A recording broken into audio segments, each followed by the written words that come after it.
I'm going to speak in English as my presentation was ready last minute. I would like, on my turn, to thank Papaapostolou and Anestis Hadjioannou for the very kind invitation. It's a pleasure to be a part of the second Varian Users Meeting.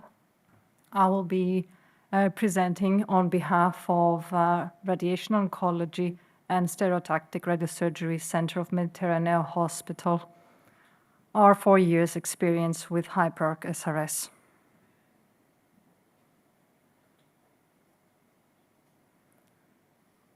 Skip my disclosures, I think. So, no conflicts of interest. As an introduction, I would like to say that commonly, LINAC treatments use a multiple isocenter approach, which is time-demanding and requires independent setup verification of each isocenter. There are several monoisocentric SRS software from different companies that have been developed, and the advantages of monoisocentric plans include better conformity, steeper gradient dose, lower monitor units, shorter treatment time, and for most organs at risk, there are no statistical differences in dose.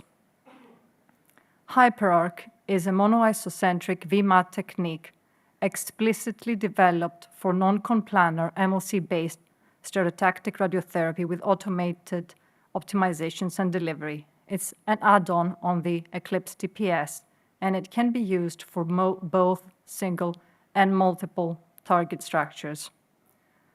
An open face mask system is required for all patients. In this slide, you can see the 4 arc fields, 3 of which are non-conplanar, automatically arranged by the HyperArc technique.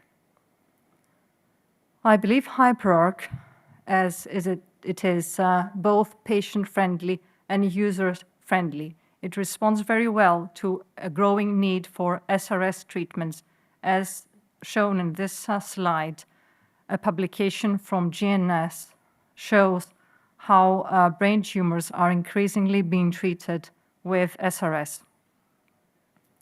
Also, LINAC SRS treatments are gaining grounds compared to gamma knife treatments around the world, as also shown by these 2 publications. HyperArc has received CE mark and FDA clearance. First patient was treated in August 2017 in Italy, and 3 months later, first patient in the US. First Greek patient was treated in our center in 2020. By this year, at least 80 centers worldwide had delivered HyperArc SRS treatments on their Edge or TrueBeam platforms. And by this September, there were more than 80 publications with the term HyperArc, showing the scientific interest on HyperArc as well. Clinical significance of HyperArc, I will elaborate more in the following slides. A very important feature is that each target has its own MLC leaf pair, so this helps to avoid bridging between targets. As shown in this case from our center, where we have 2 adjacent targets, and we can see the 21 gray line and the 18 gray line, which are completely separate. This is a case also from our center with multiple brain metastases, 16 brain metastases treated with 35 gray and 5 fractions, and we can see that we have a very good coverage, very good conformity, a steep gradient, and the total brain V24, including all GTVs, was 33.7 cc. Similarly, in a cavity SRS case, very good coverage of our target, very low dose to the brain. Another feature of HyperArc is that it automatically can calculate the distance of the patient on the patient positioning device from the treatment machine at all angles and for each control point of all arcs, so it can make sure that collisions are avoided and it makes sure patient is safe.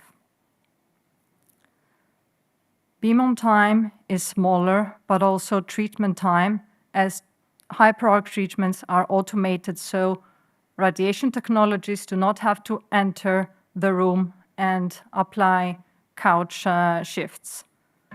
So in our department, we have approximately 10 minutes beam on time, and even though we have a 30-minute time slot for SRS treatments, usually the treatment time is much, much less. Here is the features of our equipment. This is photos from our first SRS treatment in 2020. And I'll walk you through our workflow. Everything begins with clinical examination, neurological examination. We have to see the patient in front of us and, of course, the images. So to determine if the patient is SRS eligible and discuss with the patient other treatment options and, of course, patient-informed consent if we will proceed with the treatment. A very important team in our SRS team are RTTs, and we thank them for their important contribution in our team. They wanted to share with you a few tips for users that have not been working with HyperArc that long, and they have found out over the 4 years that they've been working with HyperArc and QFix that molding of the mask around the back of the neck can provide better immobilization, and that they have to really work with immobilization of the whole body so that they will assure comfort and stability of the whole body on the tabletop to ensure a head immobilization. We had certain cases, for example, patients without teeth, where a very tight mask around the mandible was necessary as we couldn't use a mouth bite, and certain patients with special anatomy, like kyphosis, that needed to look for different NIFIX solutions so that the patient would become stable. We have SGRT to help us, and so we always have to make sure that the mask is open at least 1 centimeter above the eyebrows and up to the temporal bone to make SGRT treatments possible. These are the masks from our RTT team, and we can see how tight they are around the head of our patients. Then we proceed with a CT scan. The CT scan parameters established by our medical physicists, the MRI sequences that we choose, the amount of gadolinium, the time of the sequences from the injection are all very important, and we need a very good communication with the MR radiology department. The way we perform chain registrations, that we need at least 2 physicians to check the registration, apply corrections, and approve registrations are all very important for the outcome of the treatment. We have auto-contouring in our department, but you have to choose right the OR. You always have to correct, and even if it might seem a bit trivial, it's always very important to convert to high resolution first with nothing in the structure. As we have become more safe with our treatments, we apply usually 0 to 1 millimeter margins, depending on the case. We use ISRS guidelines for dose prescription, but of course, depending on the target volume, clinical factors of the patient, this has to be accounted for. And a question that has come up again and again is, should we apply any dose differences for shorter beam on time? But our answer to that is no differences because of that up to now, because this is still a matter of debate. And to have a very good plan, I think the most important thing is the communication with medical physicists to really explain the goals of each treatment and prioritize goals. Weekly, we do machine QA, and before each treatment, patient-specific QA with then Octavius for the PTW Phantom, software from Verisoft, and these are our gamma passing criteria. 2 years ago, we passed from an area detector 1000 SRS to an area detector 1600 SRS, which is better suited for multiple brain metastases that are dispersed in the brain.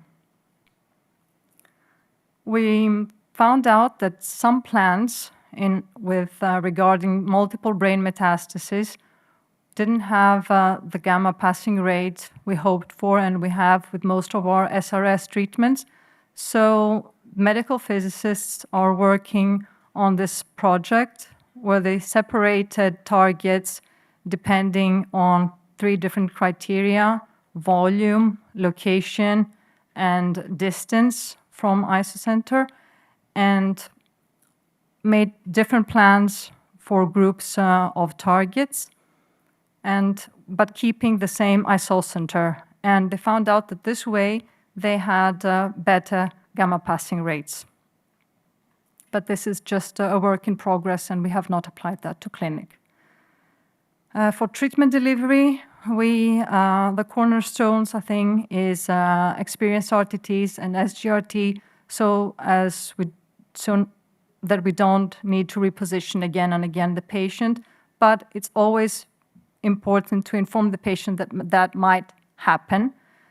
And what we accept as errors is less than 1 millimeter of translational and less than 1 degree of rotational errors.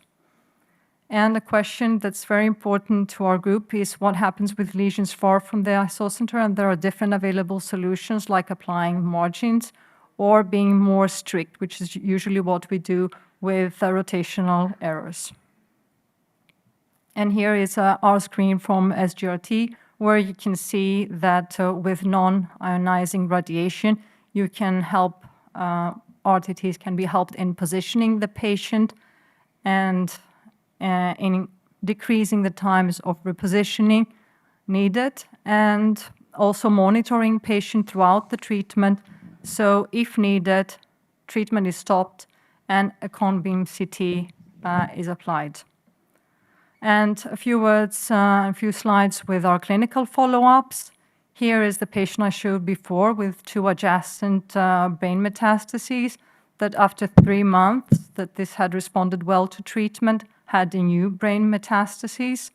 Another, which is always true with SRS, as we know it has a very good local control, but intracranial failure is a problem. And there's another patient with a single brain metastasis treated more than 2 years ago and went very well, but then had 1 year and a half another brain metastasis, which was also treated with SRS. And recently he came back and was retreated for a relapse in the first treatment location. A patient with multiple brain metastases that at 3 months follow-up had a decrease in all lesions, and at 6 months follow-up, there was no uptake of gadolinium. A patient with a cavity SRS, and here are the MR results showing a decrease of the cavity volume at 3 months and 16 months follow-up.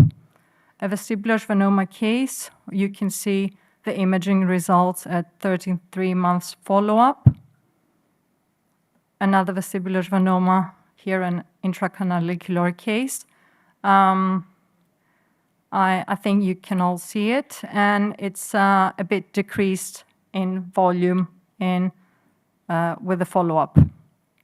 A patient with 2 meningioma, this peripheral sign meningioma, we can see that the uptake is less homogeneous after treatment, and the same patient was treated with a different vaccination for this meningioma, and here we can see that the volume has also decreased. And last, a patient with a prolactinoma. He was treated with chest 18 gray because of the proximity to the chiasm. But we were maybe fortunate, and we had very good biochemical control with prolactin normalization in 12 months follow-up, of course with medication. And you can see here the imaging follow-up exam in 6 months, and I'm waiting the next week, the year follow-up of this patient. This is the patient population treated with HyperArc at Mediterraneo Hospital all these years, mainly brain metastases, an important number of patients with meningiomas, and some cases of vestibular schwannomas and few pituitary adenomas. And these are the publications that have resulted up to now. Thank you very much for your attention.